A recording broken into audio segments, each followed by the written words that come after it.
अगर त्रिपुरा नहीं होता तो मुक्ति वाहिनी नहीं होता। তুমি 71 তোমার সব পরিবর্তন করো।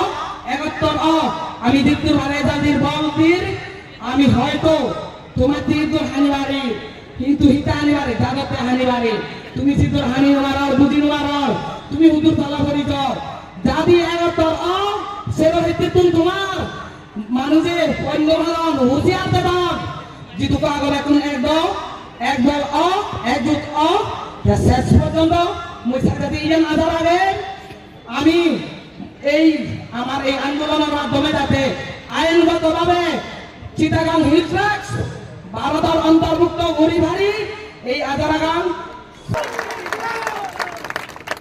यहां में हमको जब बच्चा बिगड़ जाता है, जब बच्चा बेइज्जती करता है, जब बच्चा बदमाशी करता है तो कभी कभी बच्चे को 2 चाटा भी मारना चाहिए उसको लाइन में लाने के लिए।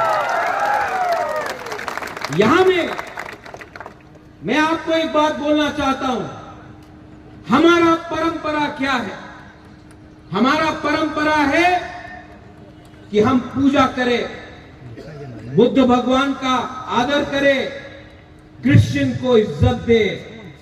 मुसलमान भी आज त्रिपुरा में हमारा जो मूर्ति है उसका रक्षा करता है और राजबाड़ी में भी नमाज पढ़ा जाता है। ये हमारा कल्चर है, ये हिंदुस्तान का कल्चर है।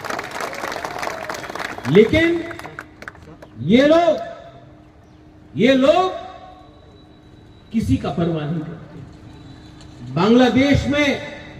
बांग्लादेश को पूरा जिंदगी शुक्र अदा करना चाहिए कि हिंदुस्तान ने जब पाकिस्तान बांग्लादेश में ईस्ट पाकिस्तान को माइनॉरिटीज को टारगेट कर रहा था भाषा के लिए, जब भाषा के नाम में पाकिस्तान ने बंगाली लैंग्वेज को दबाने का कोशिश किया तो वहां में शेख मुजीबुर रहमान आंदोलन किया।